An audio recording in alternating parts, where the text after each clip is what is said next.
Bonjour et bienvenue. Aujourd'hui, on plonge dans un guide vraiment intéressant sur le grand oral de mathématiques, écrit par Miguel de la Montagne. Ce qui est fascinant, c'est qu'il a la double casquette, prof qui prépare et membre du jury qui évalue. Donc un regard assez unique. Notre but, comprendre son diagnostic sur les difficultés les plus courantes des candidats. Il parle de plusieurs pièges, mais il insiste sur un point. C'est souvent une question de méthode, pas de manque de talent. C'est ça. Et c'est plutôt une bonne nouvelle, en fait. Ça veut dire qu'on peut y travailler. Alors, allons-y.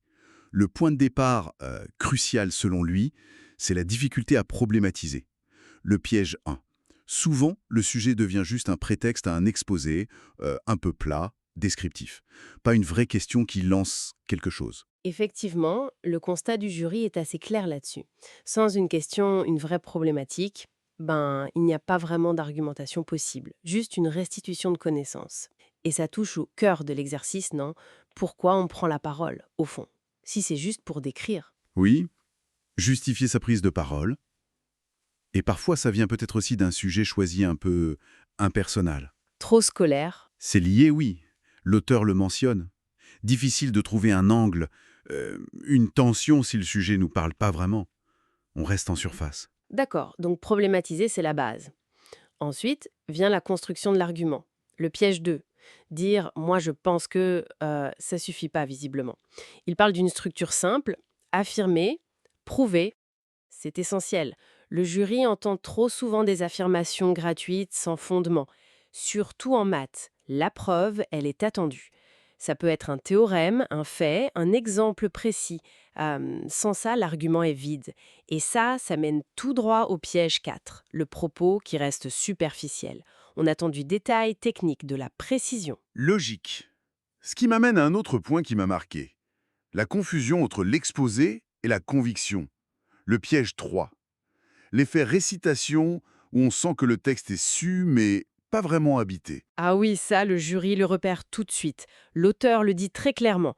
Un texte parfaitement récité est un échec. C'est fort comme phrase. Pourquoi un échec? Dès qu'on sort du texte appris par cœur, surtout pendant l'échange. Parlons-en de cet échange avec le jury, le piège 6.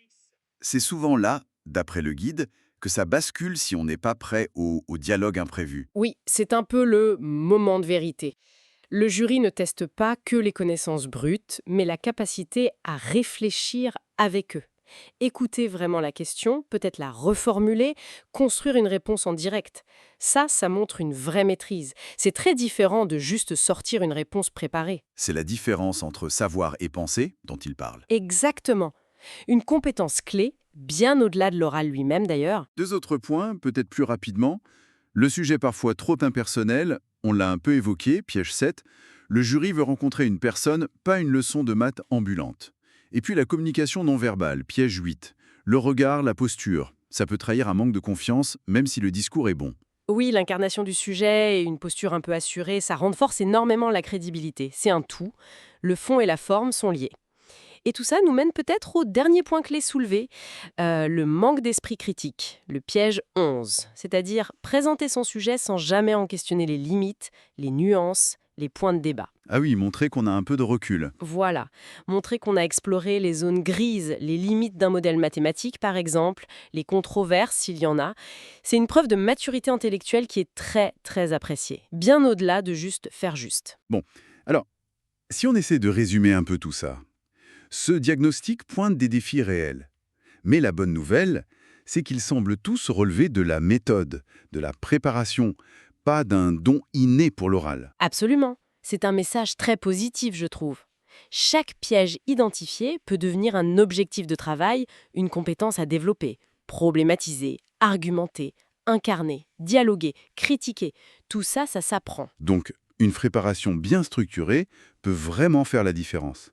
Transformer ces écueils en force. Tout à fait. Et ça ouvre peut-être une question un peu plus large, pour finir. Au-delà de cet examen spécifique, est-ce que nous-mêmes, dans nos discussions, nos présentations, on prend toujours le temps de bien problématiser nos sujets, d'incarner vraiment ce qu'on dit, et d'en voir les nuances, les limites, avant de partager nos idées? C'est une réflexion intéressante, je crois.